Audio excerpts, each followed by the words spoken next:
കൃഷ്ണ ഗുരുവായൂരപ്പ, എല്ലാവർക്കും നമസ്കാരം. അപ്പോൾ നമ്മൾ അമ്പലങ്ങളിൽ സാധാരണ തൊഴാൻ പോകുന്നത് ഭഗവാനെ തൊഴാനാണ്. അപ്പോൾ നമ്മൾ തൊഴുമ്പോൾ നമുക്കൊരു അനുഗ്രഹം കിട്ടണം. അത് തന്നെയാണ് നമ്മുടെ ഒരു പോസിറ്റീവ് എനർജി അതിൽ നിറയണം. അപ്പോൾ കറ കളഞ്ഞ മനസ്സും ഭക്തിയുമായിട്ട് നമ്മൾ അമ്പലങ്ങളിൽ തൊഴാൻ പോകണം. അപ്പോൾ ഏത് അമ്പലമായാലും ഗുരുവായൂരായാലും ഏത് ക്ഷേത്രമായാലും നമ്മുടെ മനസ്സ് ശുദ്ധമാണെങ്കിൽ അപ്പോൾ ഭഗവാൻ നമ്മളെ അനുഗ്രഹിക്കും. നമ്മൾ കാണുന്ന ഒരു കാര്യമാണ്. ഉദാഹരണത്തിന് ഞാൻ ചില സ്ഥലങ്ങളിൽ, അതായത് അമ്പലങ്ങളിൽ പോകുമ്പോൾ ചിലർ വല്ലാതെ തിരക്കുണ്ടാക്കി ഭഗവാനെ തൊഴാനായി വെപ്രാളപ്പെട്ട്, അതായത് ഇടിച്ചു കയറുക. മാത്രമല്ല കുഞ്ഞു കുട്ടികളൊക്കെ ഉണ്ടാവും, അവരൊക്കെ തള്ളിയിടും. അതുപോലെ തള്ളിയിടാൻ അവരൊക്കെ ഞെരുക്കി അമ്മമാരുടെ കുഞ്ഞു കുട്ടികൾ, കയ്യിലിരിക്കണ കുഞ്ഞു കുട്ടികളൊക്കെ ഇടിച്ചു കുത്തി ശ്വാസം മുട്ടിച്ച് അവർക്ക് ആദ്യം തൊഴണം. ഇപ്പോൾ തൊഴുതിട്ട് അവർക്ക് അടുത്ത ട്രെയിന് പോവാണ്ട്, അതുപോലെയാണ് അവർ കാണിക്കുന്നത്.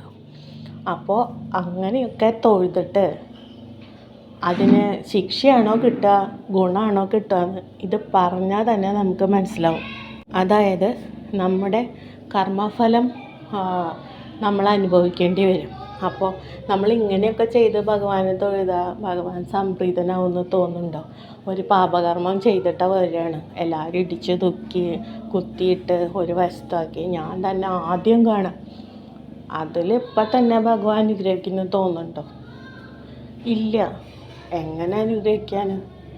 ഭഗവാന്റെ ഒരു അനുഗ്രഹം കിട്ടണമെങ്കിൽ ഇത്തിരി സ്ലോ ആയിട്ട് ഭഗവാന് വേണ്ടി മാറ്റി വയ്ക്കൊരു സമയം വേണം. തിരക്ക് കൂട്ടി പോയി കണ്ട് എല്ലാവരെക്കാളും ആദ്യം കാണണമെന്നൊന്നുമല്ല. ചിലർക്കൊരു വിചാരമുണ്ട്, നമ്മളല്ല ആദ്യം.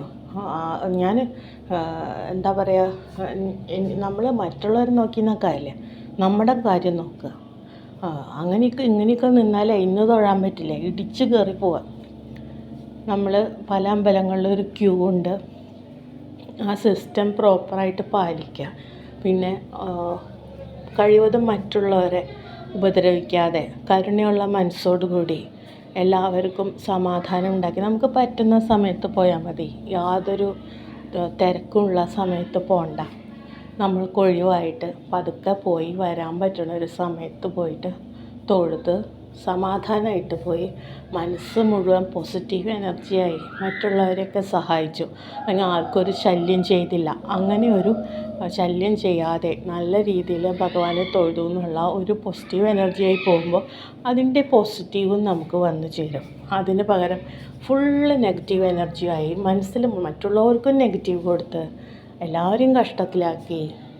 അതായത് പിന്നീന്നൊരു ഇടി തുടങ്ങി കഴിഞ്ഞാൽ പിന്നീന്ന് തുടങ്ങണവരാണ് പ്രശ്നം ഉണ്ടാക്കുക. മുന്നിലുള്ളവർ മുക്കാവും ചീത്ത കേൾക്കുക. കാരണം മുന്നിലുള്ളവരൊക്കെ ചെന്ന് വീഴുക അതിന് മുന്നിലുള്ളവരാണ്. പക്ഷേ ഇത് പിന്നീന്ന് തുടങ്ങണ ഇടിയായിരിക്കും. ഇത് പല സ്ഥലത്തും നടക്കുന്നുണ്ട്. പക്ഷേ ഇത് അമ്പലത്തിൽ ചെയ്തുകൊണ്ട് നമുക്ക് ഇങ്ങനെയൊക്കെ ഭഗവാനെ തൊഴാൻ ചെയ്തുകൊണ്ട് വല്ല കാര്യം കിട്ടുമെന്ന് എനിക്ക് തോന്നണില്ല.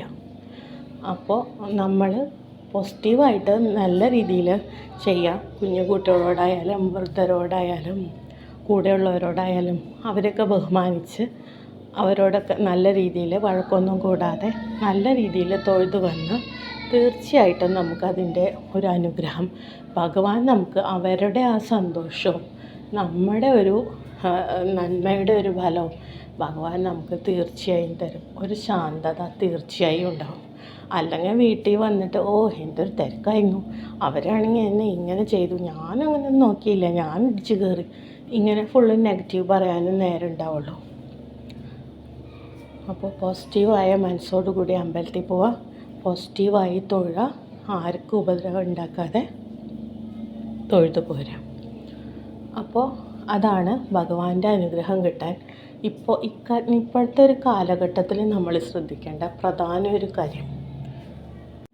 പിന്നെ മറ്റൊരു കാര്യം എന്താണെന്ന് വെച്ചാൽ, നമ്മൾ ഭഗവത്ഗീതയുടെ ക്ലാസ് തുടങ്ങിയിട്ടുണ്ടെന്ന് പറഞ്ഞു. നിങ്ങൾക്ക് ആർക്കാണ് താല്പര്യമുള്ളതെന്ന് വെച്ചാൽ ചേരാം. തികച്ചും ഫ്രീ ആണ്, ഒരു ഫീസോ ഒന്നും വേണ്ട, സൗജന്യമായിട്ട് എടുക്കുന്ന ഒരു ക്ലാസ്സാണ്. അപ്പോൾ അതിൻ്റെ ലിങ്ക് താഴെ ഡിസ്ക്രിപ്ഷൻ ബോക്സിൽ തരുന്നുണ്ട്. അപ്പോൾ പലരുടെയും വിചാരം യൂട്യൂബിലെ വഴിയാണെന്നാണ്. അപ്പോൾ ആരും ടെലിഗ്രാം ഗ്രൂപ്പിൽ ജോയിൻ ചെയ്യണില്ല. യൂട്യൂബ് സബ്സ്ക്രൈബ് ചെയ്യുക മാത്രമേ ചെയ്യുന്നുള്ളൂ.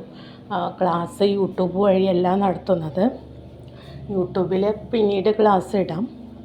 അപ്പോൾ ഇപ്പോൾ ഞാൻ നടത്തുന്നത് ടെലിഗ്രാം വഴിയാണ്. അപ്പോൾ കുറച്ച് തുടങ്ങിയിട്ടുണ്ട്. അപ്പോൾ ആദ്യത്തെ അർജുന വിഷാദ യോഗം എന്ന അധ്യായം തുടങ്ങിയിട്ടുണ്ട്. അപ്പോൾ അത് എല്ലാം പഴയ ക്ലാസ്സും നിങ്ങൾ ജോയിൻ ചെയ്യുമ്പോൾ അതിൽ തന്നെ അവൈലബിളാണ്. അപ്പോൾ പുതുതായി ജോയിൻ ചെയ്യുന്നവർക്കൊക്കെ ഉപകാരപ്പെടും. അപ്പോൾ നിങ്ങൾ ക്ലാസ്സിൽ എന്തായാലും ചേരുക. അതെന്തായാലും ഞാൻ പറഞ്ഞല്ലോ, മോണിറ്ററി ബെനിഫിറ്റിന് വേണ്ടി തുടങ്ങുന്ന ക്ലാസ്സല്ല. ഭഗവാന്റെ ഒരു സന്ദേശം എല്ലാവരിലേക്ക് എത്തട്ടെ എന്നുള്ള ഒരു ആഗ്രഹം കൊണ്ട് തുടങ്ങുന്നതാണ്. അപ്പോൾ താല്പര്യമുള്ളവരൊക്കെ ജോയിൻ ചെയ്യുക. ഇന്നല്ലെങ്കിൽ നാളെ ആ ഒരു പോസിറ്റീവ് എനർജി നിങ്ങളിൽ എന്തെങ്കിലും ഒരു മാറ്റം ഉണ്ടാക്കാൻ കഴിയട്ടെ. നിങ്ങളുടെ ജീവിതത്തിൽ പോസിറ്റീവായിട്ട് എന്തെങ്കിലും ഒരു മാറ്റം എന്നെങ്കിലും ഒരിക്കൽ ഏതെങ്കിലും ഒരു സാഹചര്യത്തിൽ ഈ ക്ലാസ് കൊണ്ട് എന്തെങ്കിലും തരത്തിലൊരു മാറ്റം ഉണ്ടാക്കാൻ കഴിയുകയാണെങ്കിൽ ഞാൻ ഭഗവാനോട് നന്ദിയുള്ളവളാണ്, അങ്ങനെ ഉണ്ടാവുകയാണെങ്കിൽ. അപ്പോൾ ക്ലാസ്സിൻ്റെ കാതലായ ഭാഗങ്ങളിലേക്ക് നമ്മൾ എത്തിയിട്ടില്ല, തുടക്കം മാത്രമാണ് ആയിട്ടുള്ളൂ. അപ്പോൾ ഇനിയും എല്ലാവർക്കും ജോയിൻ ചെയ്യാം. ടെലിഗ്രാം ഗ്രൂപ്പിൻ്റെ ID തന്നിട്ടുണ്ട്. അത് ലിങ്ക് താഴെ തന്നിട്ടുണ്ട്. ഡിസ്ക്രിപ്ഷൻ ബോക്സ് നോക്കുക, അതിൽ ക്ലിക്ക് ചെയ്തിട്ട് ജോയിൻ ചെയ്യാം. ടെലിഗ്രാം ഇല്ലാത്തവരാണെങ്കിൽ ആ ലിങ്കിൽ ക്ലിക്ക് ചെയ്യുമ്പോൾ തന്നെ നിങ്ങളോട് ടെലിഗ്രാം ഉണ്ടോ ഇല്ലെങ്കിൽ ഇൻസ്റ്റാൾ ചെയ്യാൻ പറയും. ഇൻസ്റ്റാൾ ചെയ്താലേ ഇത് കിട്ടുള്ളൂ ക്ലാസ്. ടെലിഗ്രാം ഉള്ളവരാണെങ്കിൽ നേരിട്ട് ലിങ്കിൽ കയറി ജോയിൻ ചെയ്യാം. അപ്പോൾ എല്ലാവർക്കും നന്ദി, നമസ്കാരം.